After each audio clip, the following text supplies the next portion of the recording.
Welcome, dear all, to twitch.tv/Wensleydale Cheddar. This is Stammer Stream, manga podcast, and speech therapy combined. I'm your stammering host, Wensleydale Cheddar, here alongside your non-stammering hosts, HovinwithanH, Dr. Nova, and Greil9. What is up, my lads? My brain's not working properly yet, just got out of the cold, so need to warm it up. I recently saw Black Panther. No spoilers, I'm seeing it next week. Same here. It's pretty good. I don't think it's my favorite Marvel movie by a long shot. Like, I probably enjoyed Ragnarok and Guardians 2 a bit more in terms of the recent ones. But it's still a good time, and they toned down the quippiness in this one a little, because I know that bothers some people. Yeah, it did bother me in Ragnarok. As it's my kind of humor, so it doesn't really bother me.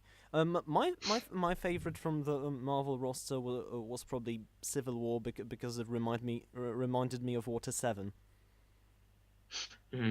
For me, I think it's still the original Avengers.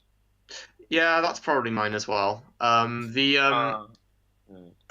it's probably race between Civil War, the first Guardians, and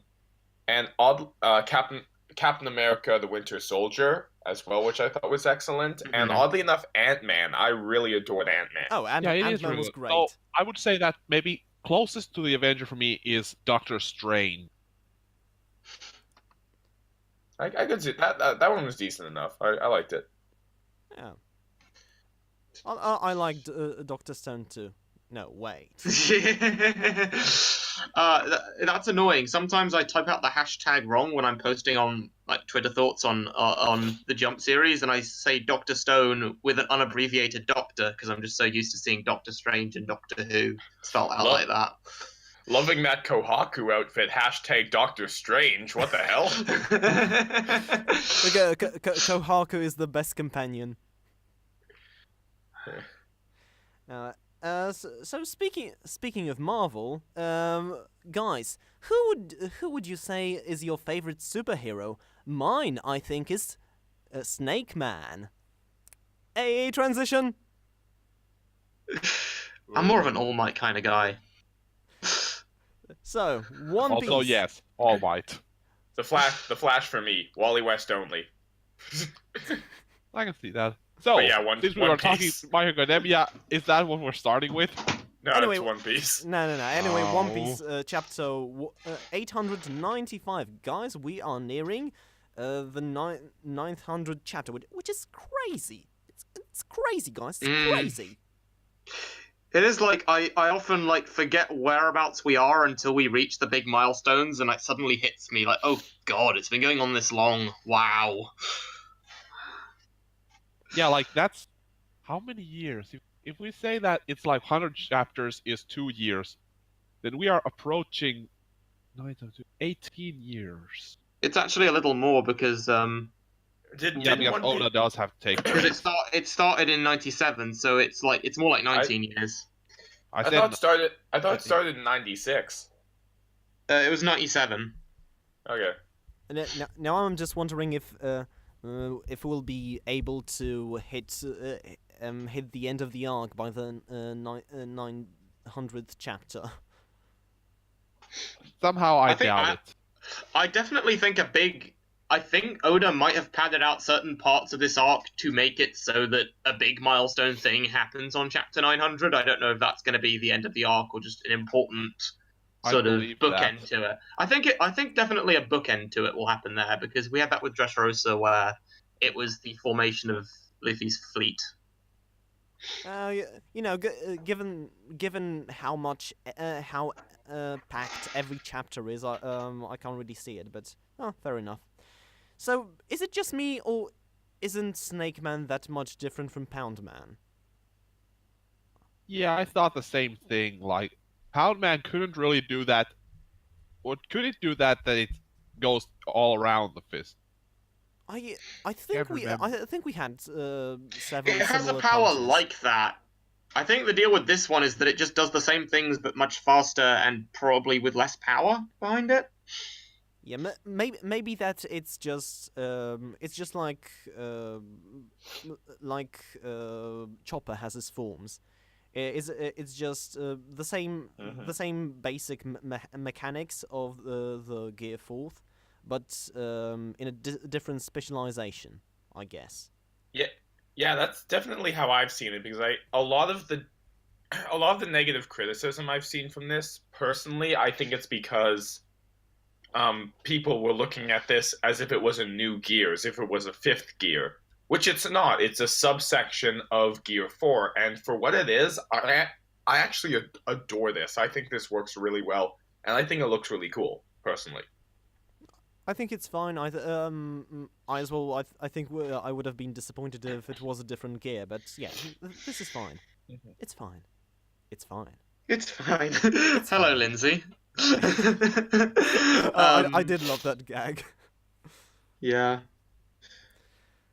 I generally like this chapter quite a bit, just because it was a very nicely choreographed fight chapter, and I think a lot of Oda's fights just tend to be like, especially recently, tend to be just big action moments punctuating not much going on.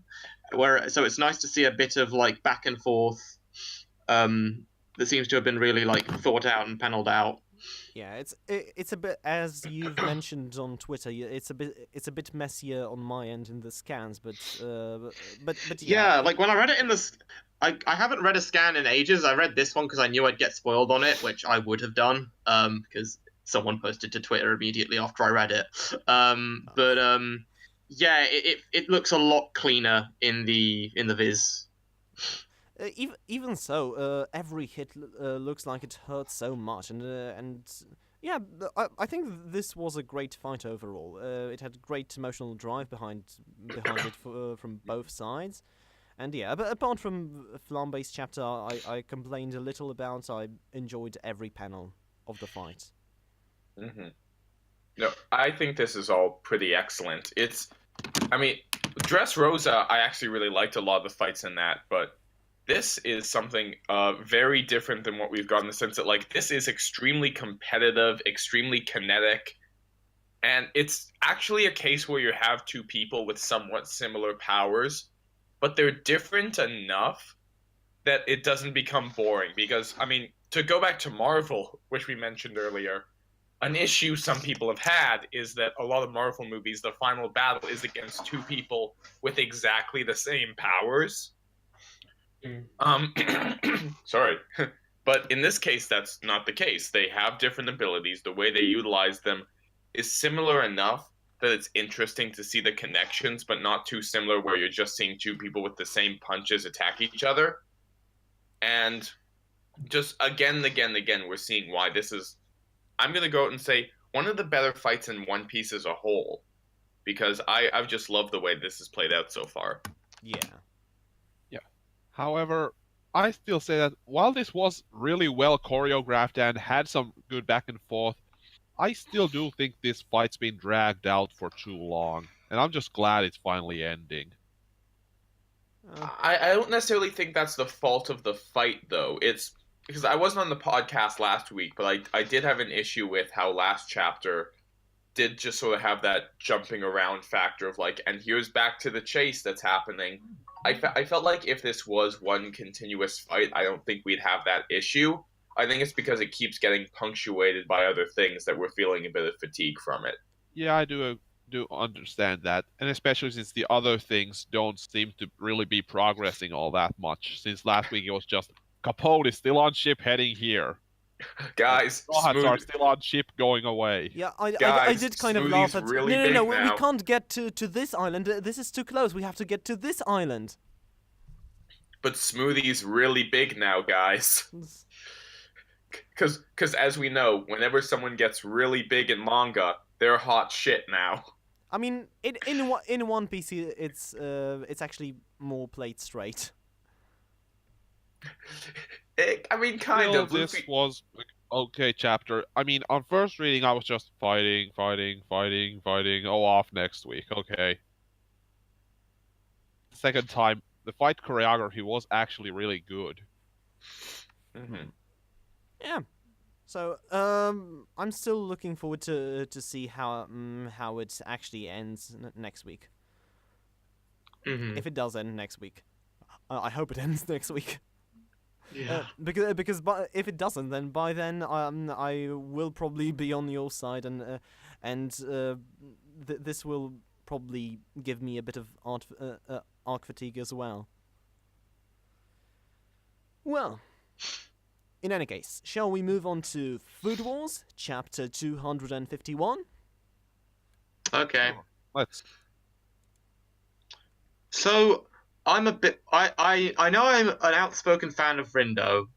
I'm a bit worried after this chapter because I don't want them to go for the angle of like whatever's working her up will basically mean that she loses the fight. Because they could go with that, especially due to the fact that she's going first, and I feel like we haven't had a chance to see Rindo, go all out with her full capabilities as a chef, which we should if she is the second seat. So if she loses this fight here, that's gonna really put a dampener on everything. I mean, I'm a huge fan of Aldini to my contrarianism, but even so, I don't think she's gonna lose to Aldini, even if she presents her dish first. Yeah, I mean, just narratively, it wouldn't work all that well, considering then it would be 3-on-1 for the final round, and that would really get bogged down to have 3 consecutive 1-on-1 fights with the same character. Yeah, I'm just genre savvy here, so I know she won't lose. I don't think there's any way that Aldini's winning this. If I'm being perfectly honest, I can't see. And look, maybe Food Wars will somehow actually manage to drag itself out that much, but I can't see the final battle being a 3-on-3 match against Tsukasa. You mean 3-on-1? Okay, sure. I'm just saying that, like, I can't really see that playing out that way. But guys, Tsukasa is divine. He is three people in one. He is pretty awesome, but I don't know. I feel like this might be building up to something a little bit later on, but the way, and maybe this is just the pattern, the way that a lot of the matches where the resistance loses have been paced is that there usually is more focus on the actual like resistance member and what they're cooking, because this seems a lot like how Ashiki's match was just paced to me.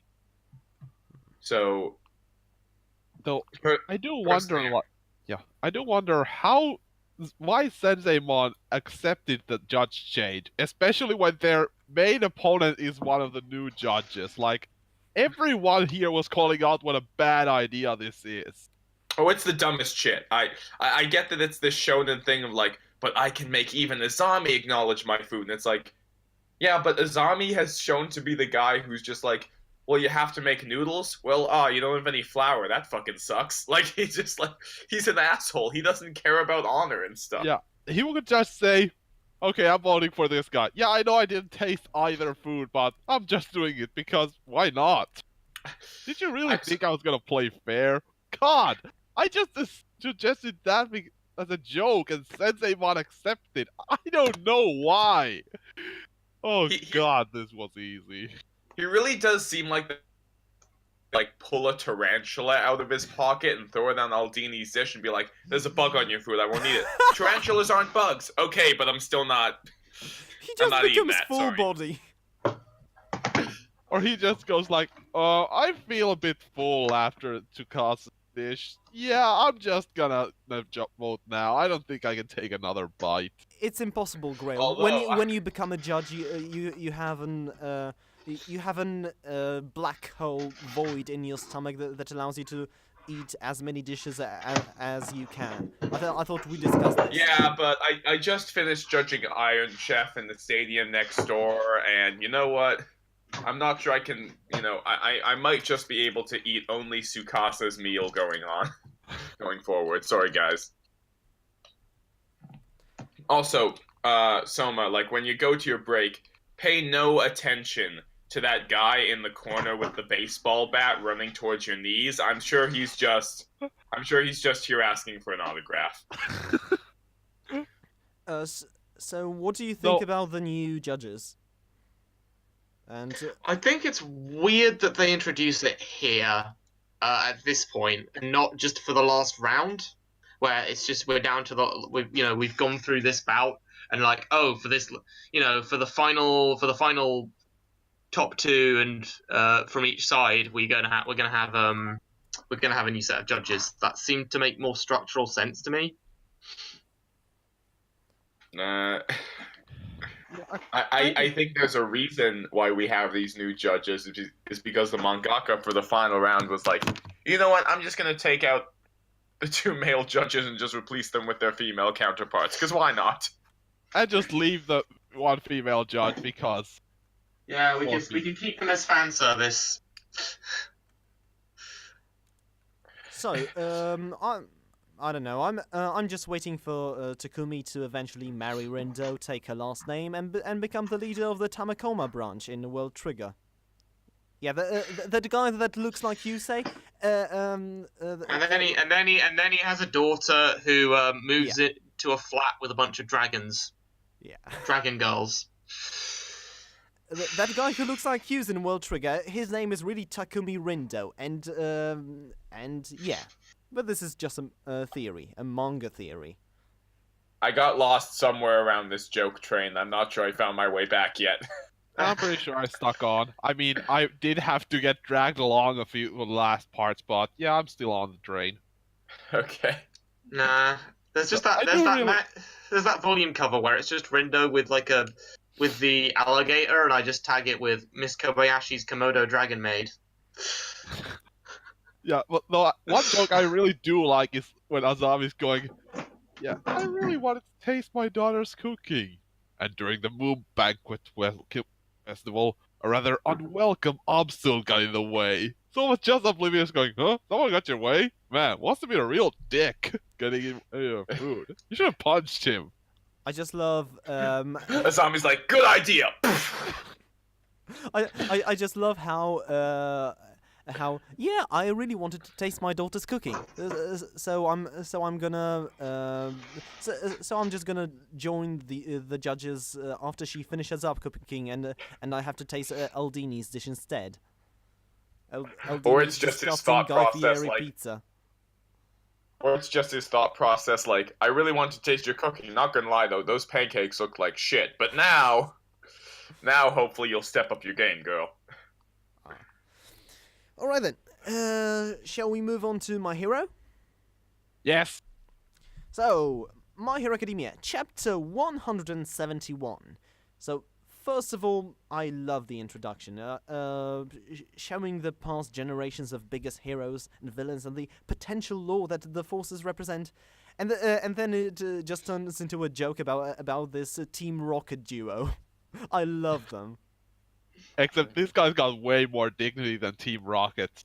I Love mean, Lover he doesn't tries. really, but yeah, Gentle is like, he's got class. Also, I can just relate to this guy so much. It's like, oh, people have such bad taste. Your video barely has any views. I'm like, oh, big mood. I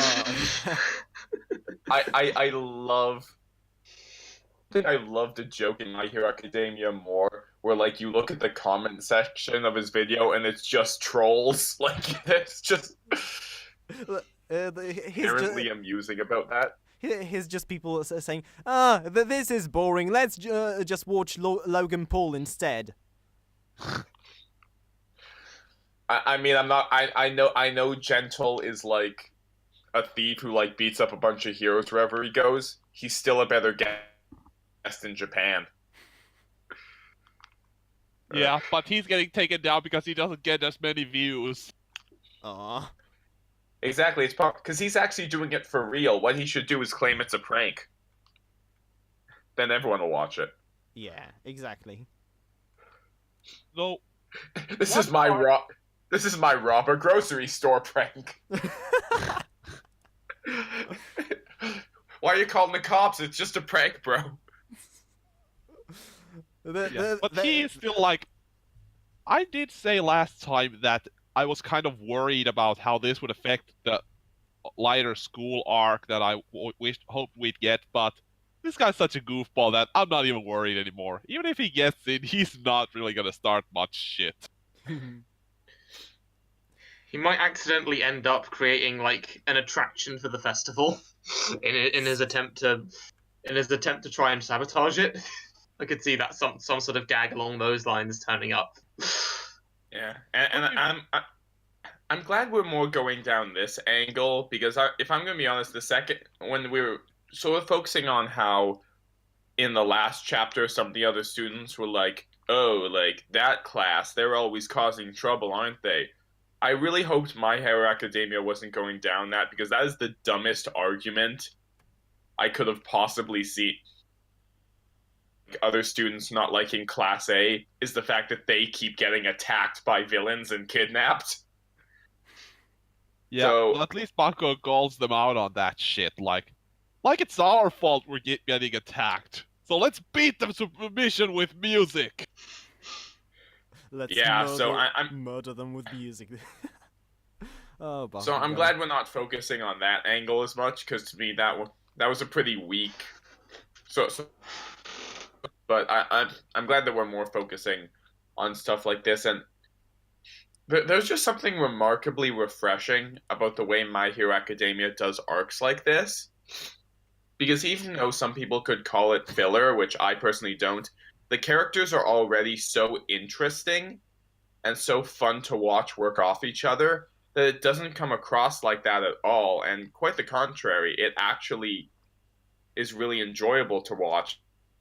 I think as an I've audience member, wanted an you're arc curious with some slice of life and downtime like this for ages.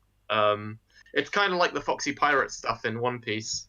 I think it really benefits to have little small diversions where it's less high stakes. And because the characters are so interesting and so likable, you're actually curious to see where it goes and sort of following them along this adventure. And it's something that I have to give my hat off to My Hero Academia to, because if we had a weaker cast, this would seem boring, and this would seem something that, we're sitting here being like, come on, get to the next battle arc. But instead, we're just so grateful that something like this has come up. Yeah, I was gonna say that this is like, if Black Clover did it, it would probably suck, but then again, when Black Clover does this kind of stuff, it actually is decent. As opposed to, Asta gets a new power-up. He's so amazing, guys, he's not just such badass, he's trained much and he's the greatest, and I hate that fucker! Oh no. Shall we get on to that? Do we have to? I mean, could we just skip it this week and imagine what a great chapter it might have been if this was written by a competent writer? I mean, what are you talking about? What are you talking about? I love the fight between the third Hokage and Orochimaru. It's great. It's great. What are you talking about? Yeah, I was really surprised to see them cross over with that dimension magic, but it really worked out. Okay. I really loved how it turned out. I really love the big twist here that it turns out not only is William Vancha leashed, but he's also Gremmy, which I thought was like, I didn't see that coming. That was awesome. Yeah. While I did think that it was maybe a little forced, I loved how they used Orochimaru as a counterpoint, seeing Lee see what he could become, and maybe getting some introspection. Makes him a lot more interesting as a villain. And using, that great Gremmy characterization idea of, okay, if one light arrow won't stop you, what about a lot of light arrows? Alright, so Man, we're just talking about that, aren't we? Alright then, so I hated this chapter, which is no surprise. Unless Why? What was wrong with it? Well, unless a few conditions are fulfilled, and I know they're not going to be, this will be one of my least favorite stretches of Black Clover. And not only because it just introduced its own version of fairy lore. So just the appearance of genocidal magic as a plot point raises so many questions which I don't trust Tabata enough to answer properly.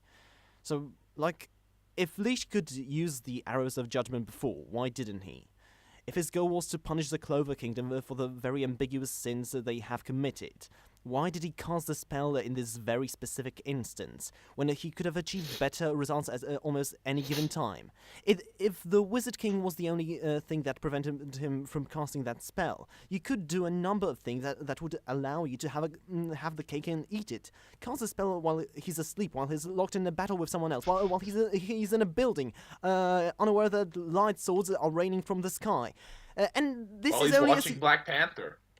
And this is only assuming that the arrows of light are a spell that can be cast only once, and requires certain conditions to be fulfilled, which is already giving Tabata a huge benefit of the doubt. So unless specified, there is no reason why Licht can't use this again after Julius is dead, and go all Black Clover tail genocide run on them.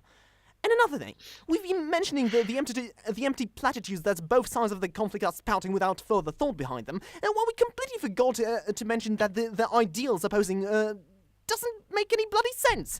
So remember how Julius proclaimed that his dream was to get rid of discrimination? Well, how the fuck does Licht discriminate against anyone? I mean, sure, he wants to go all genocidal, but his enemy is a whole nation because of a historical conflict. Very ambiguously historical, but still. It's not like he's prejudiced against a lower class or against a certain race. This fight completely lacks any deeper parallel other than Julius and Zara's similar selfishness. But guess what? The reason for Licht being the villain isn't because he's selfish either. There's no reason for the Wizard King's motivation to be brought up at all. My god, this is such a toothless conflict. And at this point... Yeah? Yeah, keep going. So at this point, I'm praying for Black Clover to go back to being the mindless fun it used to be. It looks like it's trying to be deeper than it's capable of being, and yeah, I don't think it's doing so I well. will add on to that to say that, like, this is meant to be an emotional gut punch that the Wizard King is like he had one point of view, but he had his mind changed by the experiences he had with all of the people throughout the series. And he gives himself up. He sacrifices himself to save everything. This should have so much more impact than it does. Just the way it showcases this is through such impersonal, like, info dumps with, like, these really sort of brief panels, just sort of skimming over his backstory, and then, like, you just have, like, really lazily sort of redone, not even redone, just copied panels from the manga, just, like, pasted together. Like, not even in an order that looks graphically appealing.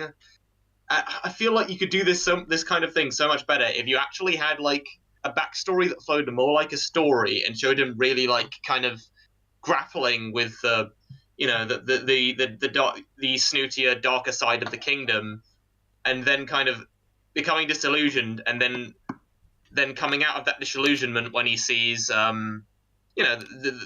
the braver people in the guilds and stuff. Yeah, exactly. And it's also impersonal here. Yeah. And just the fact that they keep repeating the whole line of "I am the Wizard King" and "because you are the Wizard King," like it carries so much meaning in and of itself. And no, you have to give that meaning before you can act like it has it.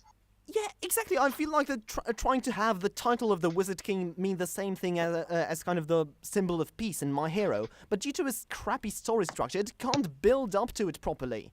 I can't see what else you can do with the Wizard King in Black Clover, and killing him is in an impactful way is a great way to move the story along. But writing doesn't end at the concept springboard. And the storytelling isn't helped by the fact that the theme of discrimination itself is understood in such a childish way. Like, we see in the dialogue between the two nobles in blackface in Julius's flashback. So, these commoners, no matter what they do, their power is still meager at best. I can hardly understand what the point of them existing is at all. Just having to live in the same land of them disgusts me. Oh, I can tell you what the point of the commoners are, and what the point is. And it would be very helpful if someone in this manga finally made that point instead of always going on, "Oh, but they try so hard, and in the end we're all the same as a small world after all," on the readers. So I feel like there's such an obvious conflict here that you could make out of this, which is like Licht is the people of this kingdom are corrupt and classist. It deserves to die, and him and like the Wizard King is no, they still have potential to grow and change. You're wrong. And apart from like that, that. and apart from that, Because, you know, magic isn't everything, even in a magical world. Because what do commoners do? They produce fucking crops!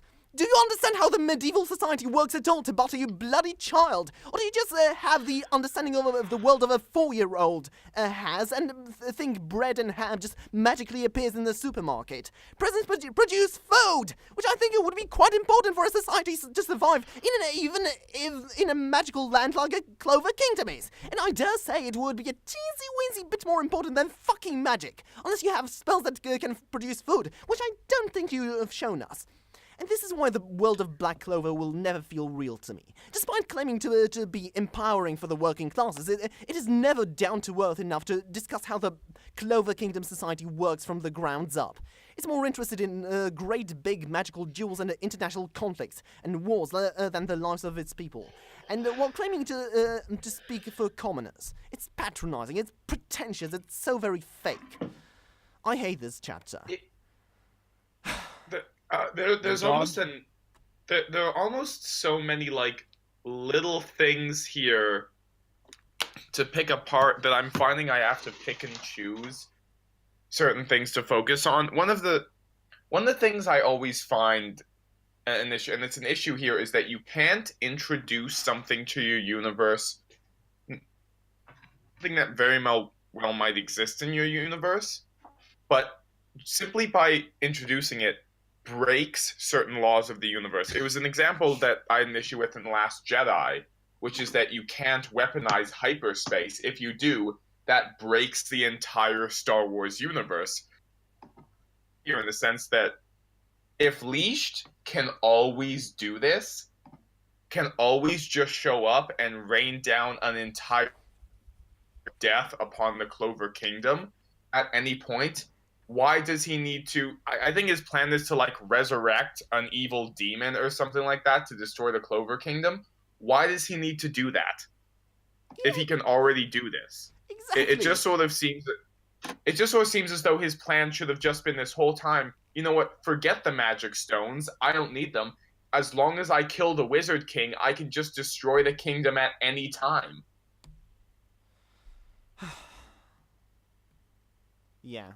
And I don't get the Wizard King's motivations at all, because this is something where if he'd become the Wizard King recently, this would be an interesting revelation to have, of the fact that, like, he's this Wizard King who is now really trying to fight.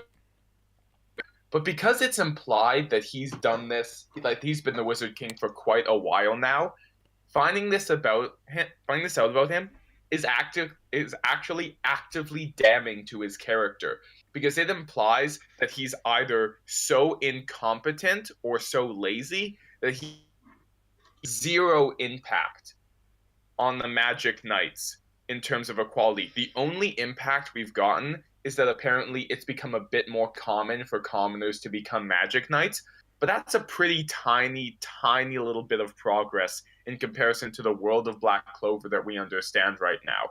So either he has not been the Wizard King for as long as we thought he has, or he has been horribly incompetent while being a part of this organization. And it bothers me because I don't like being angry at Black Clover. I hear the reasons that people like it and people enjoy it, and I can usually, if not get behind it, but when Black Clover tries to be smarter than it's capable of being, it usually falls down on its face, not in a funny way, very much in a sad, almost patronizing to the reader sort of way. Yeah.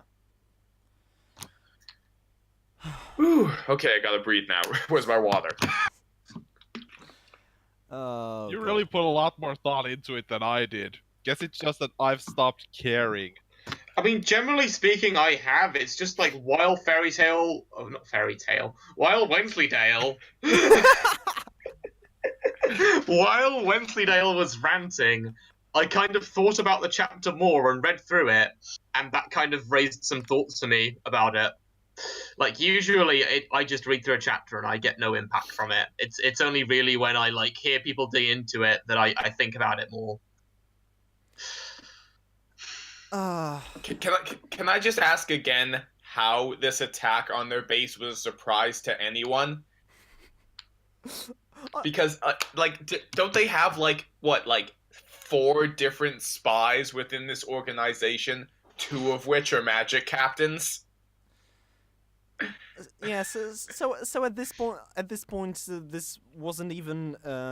It didn't even matter that the king actually proclaimed it during the tournament arc. Oh god, I hate this chapter so much. This reminded me of all the things in Black Clover I don't like. Like Greil a few episodes ago, I can see how Black Clover could be done well, and I'm so frustrated that this whole arc is so badly written. I don't know. Anyone has anything else to say? Shall we just move to the Promised Neverland? If I could end it on something even remote, like just looking for some sort of positivity here, I think if we get, because Yami and the Wizard King actually have a backstory, so I think maybe having like Yami there in the Wizard King's dying moments might produce some form of interesting back and forth. But that's what it's also definitely an interesting way to leave off with is, Yami showing up, seeing, having confirmed that William Vengeance is leashed. And I mean, don't get me wrong, if William Vengeance next chapter is just like bye and just poofs away, then I guess it's I mean, that'd be pragmatic, but I guess it wouldn't be the most interesting way to put it through. But I don't know. I think the ending of this chapter might lend itself to something interesting, but the content within it, I had quite a few issues with, and maybe some are personal, but I don't know, for the most part, I just didn't like it. For the most part, this is just bad writing, maybe just reminding me of other instances of bad writing in Black Clover. Hence the huge rant. Yeah. So, The Promised Neverland, chapter 75. What did you guys think? Promised Neverland. I think this is like less to do with the chapter, more to do with this one compared with the last one. It's weird how this chapter starts with an explanation of why Hulk Boy says that, where I feel like that could have been a bookend to last chapter. And then it just kind of, the rest of the chapter just continues. That was a bit odd. I mean, I think the start and end of why he says Norman's number is that he saw a number once and was like, ah, cool. Like, I think there's probably, we're going to get something more out of this. But I do agree the placement was a little odd. Yeah, that's all I really have issue with that. Yeah, I do wonder like how this is gonna connect the two plots. Like, is this gonna be some double agent / sleeper agent thing, or is it just to show, hey, Norman's still alive? I mean, it was intentionally put in the past, so it's hard. Maybe something happened to Norman. Maybe something happened at that particular farm, which resulted in this guy getting shipped out. Or maybe maybe there was a big escape, and this guy happened to get caught by poachers, which is a theory I would enjoy, because I think that it would be really interesting to see Norman try to set all these people free. But I think it's definitely, it's doing what I think Promised Neverland does really well, is it's leaving enough questions open that you can kind of theorize and sort of like have different ideas as to what might happen. You can't really disprove any of them at the moment, which I think is nice. I like the interaction between Violet and Theo. Just reading through. Just giving the background characters a little more personality, even though I still kind of see them as little kid and teenager. Yeah. Still, seems like next week is the start of the action again. So. Next week, shit goes down. Yeah, especially since we don't know if their plan's gonna work all that well since they were caught off guard.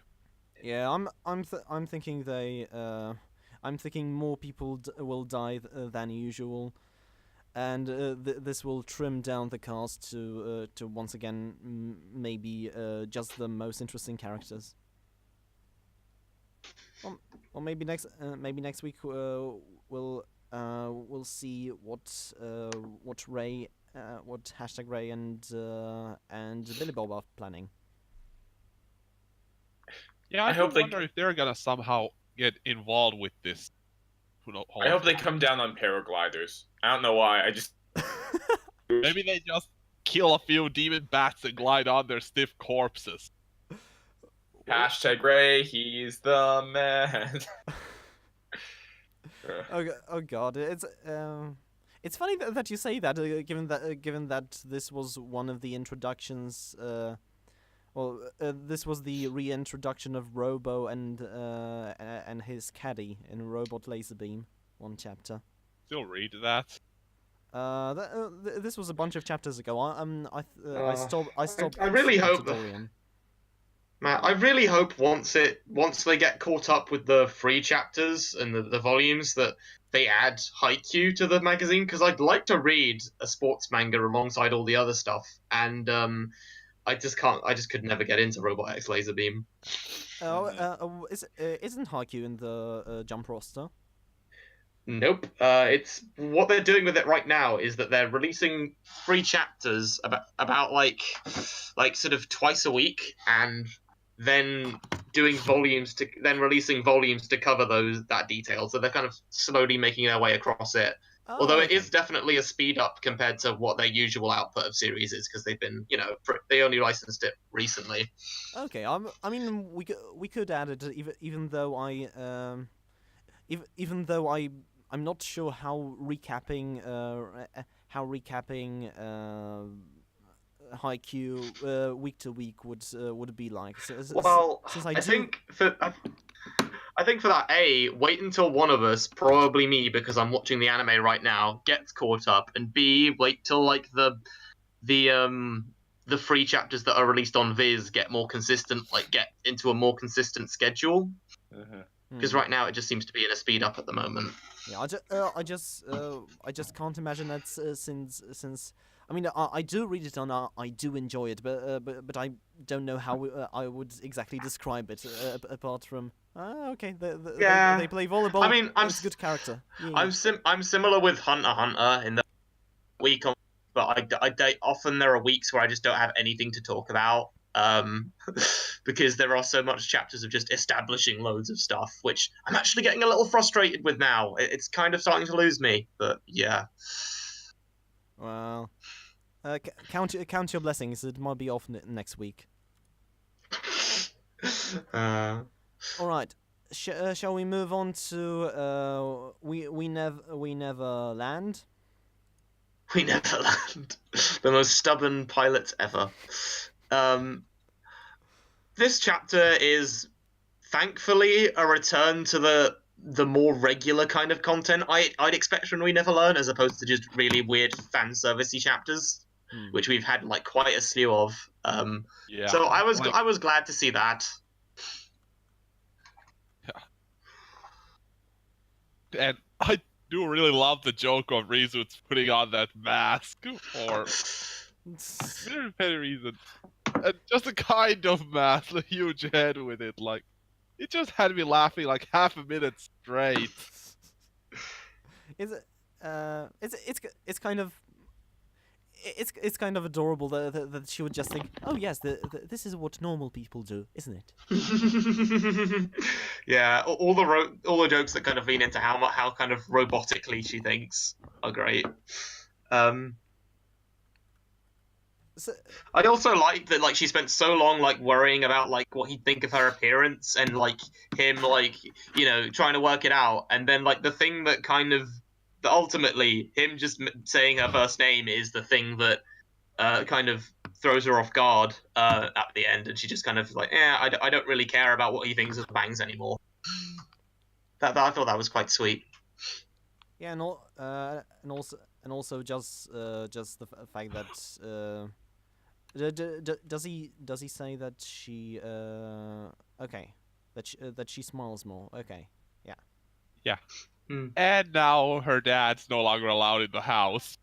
You're not allowed to Yeah, come he within just thought- 30 meters of me. But then Papa can't come in the house then. I It'd be love really funny next She chapter. files an actual set up a little tent outside. She actually files a restraining order against him. He's become such a butt monkey, and I love that.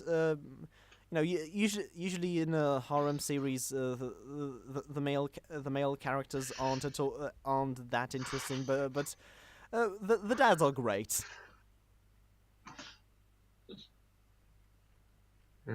Everything we've discussed aside, I'd like to say that on the moe gland scale, this chapter rates at a solid 4 moes out of 5. What does it? How does it rank on the hot garbage scale, Nova? I gotta say, it was pretty refreshing to finally see a chapter of We Never Learn that doesn't suck chode. So I was pretty. I actually like this. I've sort of been a broken record about how much I haven't liked this sudden turn to like constant fan service that We Never Learn has had for a while. Because I actually did enjoy the series. I just didn't like the fact that I felt like it was losing what made it different from all the other ones. And also, as we've talked about before, there, in terms of like shamelessness, there's already another manga in Shonen Jump that does that like way more. So it was certainly a case of like, I mean, if you're doing a shamelessness battle, you're not going to beat Unisan. I feel like that one just kind of... Oh god. That one's just so far in front. But this I actually did enjoy. I found... I mean, it's a simple chapter, but just something about the fact that, like, this is something I can actually see people of this age having this misunderstanding and this sort of feelings about, rather than it always having to be sexual. So I actually found this slightly charming. I think, for me, I can enjoy the stupid fan servicey chapters from time to time, because it is just humor that kind of clicks with me. Like, I did like the Hot Springs chapter, and I did like the chapter about cup sizes. I thought that was quite amusing. But I only like those as punctuations to other stuff. Like, the problem for me was that we had, like, 6 chapters back to back with that kind of stuff, and like, and especially we had two chapters, which was exactly the same premise. Oh, when one Kirisu showed up at the end of the beach chapter, I literally just outside. Fuck me! Just went away. I was like, oh, god damn it! I thought it was just the punchline that whoop-de-doo, Kirisu lost her bra as well. But no, we have an entirely new chapter dedicated to it. Fine. Oh, I did. I knew that wasn't. I knew that wasn't a punchline. I was like, the author of this is just like, I'm just gonna pass up this opportunity. Oh god. Show? So, shall we move on to Doctor Strange? Doctor Stone. So, Yes, let's. Greil, I do believe you had some minor complaints about this chapter? Yeah, but let's save that first. I just want to say how I like the early parts of it. I mean, we're really building up the kind of threat Tsukasa is, especially when he has another one with him who's around the same level. And I do like the scene where Ginro is forced to cut down the bridge and just can't do it because, well, yeah, he doesn't want to kill his brother. Yeah. And Hyoga immediately makes a good impression because he just sees all the strategies right away, even just immediately seeing like, okay, this guy's got poor eyesight. Yeah, I do really like the new Bowie Sensei character introduced. Despite despite a few hiccups that we'll mention later, I do like this chapter. I guess we now have an answer as to why Tsukasa is sending his forces despite Gen's message, and it's kind of interesting seeing Tsukasa becoming more and more paranoid about Senku's existence.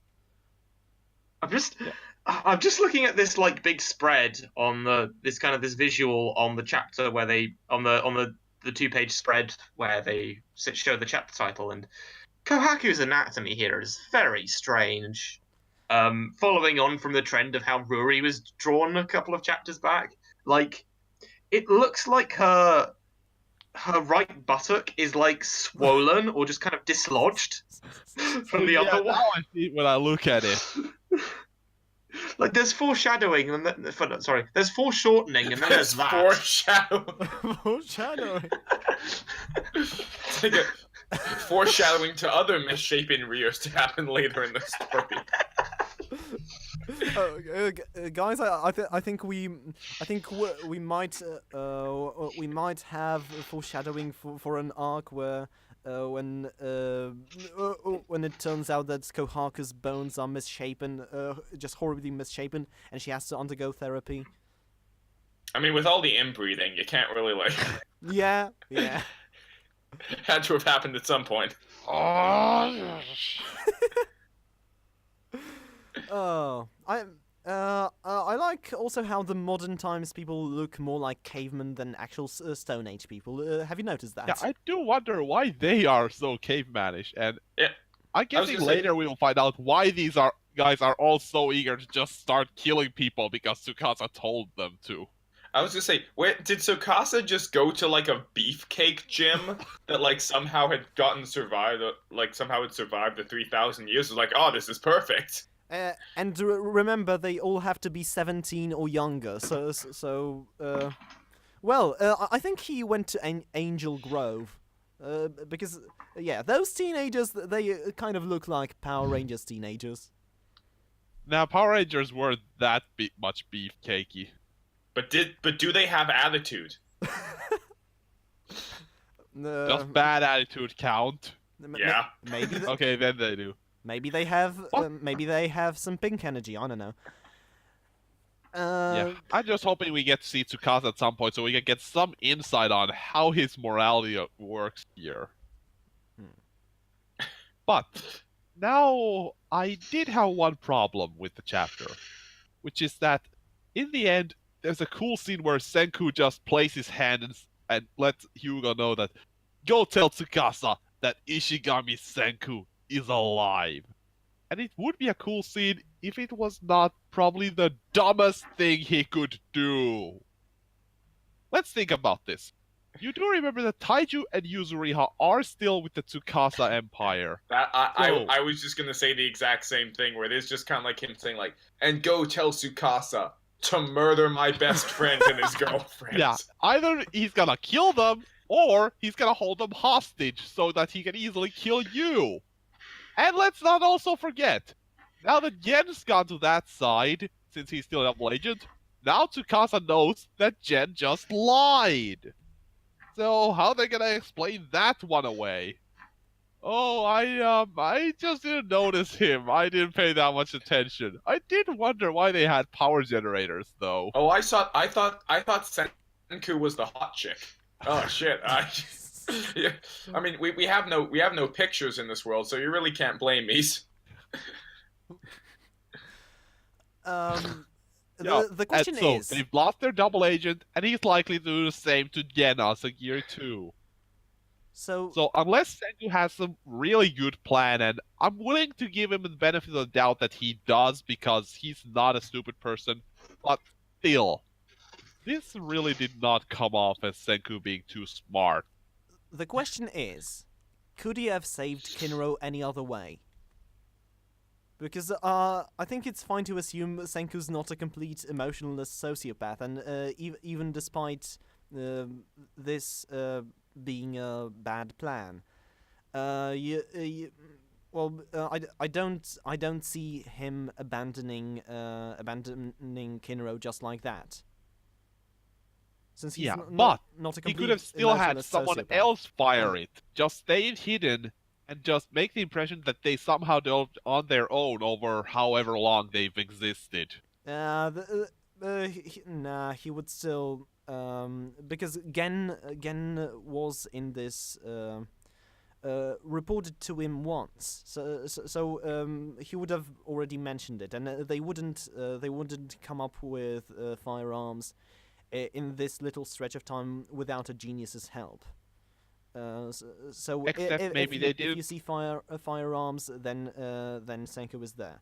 Senku's appearance would have been the guarantee that they wouldn't touch Kinro. But they also last time we don't see how much of their tech level he talked. Like, did he start talking at this is how advanced they are, or could he just say like, yeah, they had these iron pipes, but I didn't think they were any primitive guns. I thought they were just tools or something. I mean, I guess it's dark.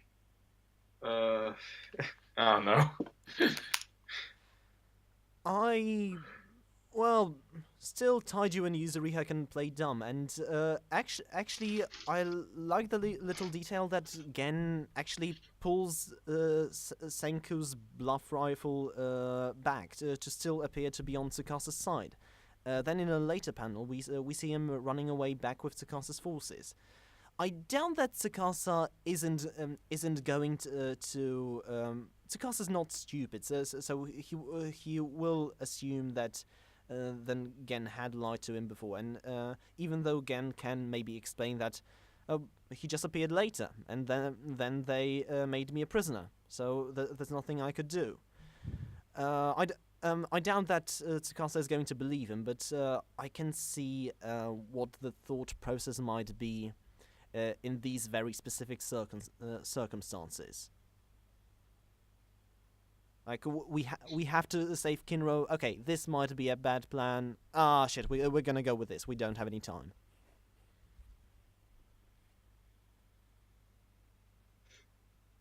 Don't know if you agree. Hello? I still do think that he would have had at least some plan of like, or at least not make the cocky declaration that go tell him I'm alive. I don't think the rifle would have worked without Senku, since he is what represents technology to Tsukasa. But yeah, that's a personal thing, I guess. Mm-hmm. In any case, I really like this chapter. Anyone else have anything else to say? No, not really. Yeah. Okay then. Just one more detail. I do like magma being implemented back in the story. Yeah. Yeah, I mean, they're still not going with any redemption, but it's Gen who manages to just manipulate him to working for them. That works. We're getting our Gaston face turn. Yeah. I'm just thinking we're getting our kind of like Starscream like character who's just constantly gonna be I'll become the leader of this village, but then he turns out to be helping Senku at the same time, and he just doesn't realize that. Kind of like the Haha brothers. Yeah. So that is gonna do it for this week of Stammer Stream. Thank you all for watching, either on my YouTube channel or live at twitch.tv/Wensleydale Cheddar. We usually try to record on Saturdays at 10 AM Eastern Standard Time, 3 PM GMT and 4 PM GMT+1. Although every few weeks we may move to some different dates of the week, so follow me on Twitter at WensleyCheddar, at Fairytale Cheddar, I guess, for updates on the stream, on Penganta, World Triggered, Friendly Faces Everywhere, hashtag Raise Pokemon Journey, featuring our very own Dr. Nova, and many, many other projects. Which will totally be edited once cooking school stops kicking my ass.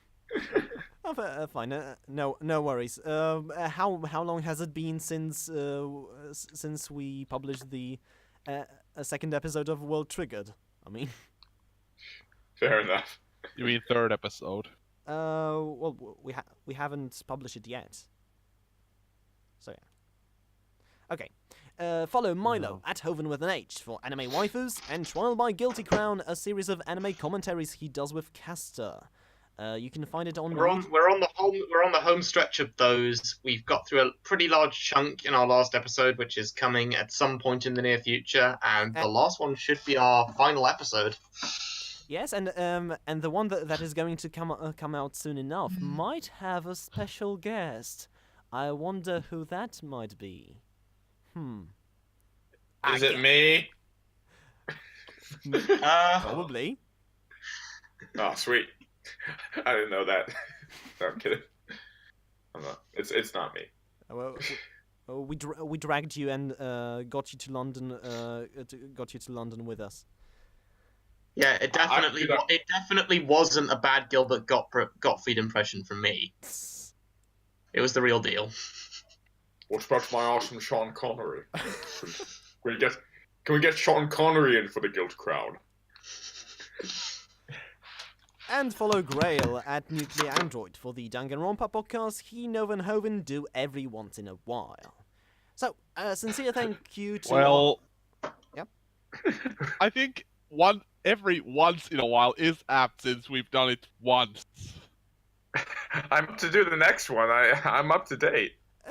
You've done it once or twice? Just once. Oh. I thought you've done it twice. Okay, never mind then. Do every... or did it once. Okay. A sincere thank you to our recent subby subs on YouTube. It's thanks to you that we may one day catch up to our eternal rivals, the Manga Mavericks.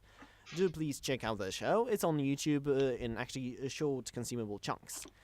And send our message to them in the comments. Guys, any idea for a message this week? Don't forget to eat your sprouts, kids. Last Jedi sucked. No, it didn't. No, it Yes, didn't. it did. It was great. I was wouldn't hot say garbage. that either. It was hot. Smack was dab hot. in the middle. It's hot garbage. Oh. Just Oh, Fight! Jonah, Fight! Jonah. Fight! Fight! Fight! Fight! Fight! Fight! I thought it was pretty cool. I don't think I have any energy to fight anymore after the Black Clover rant. All right then. Once again, cheers for watching, and we will see you next week. Take care.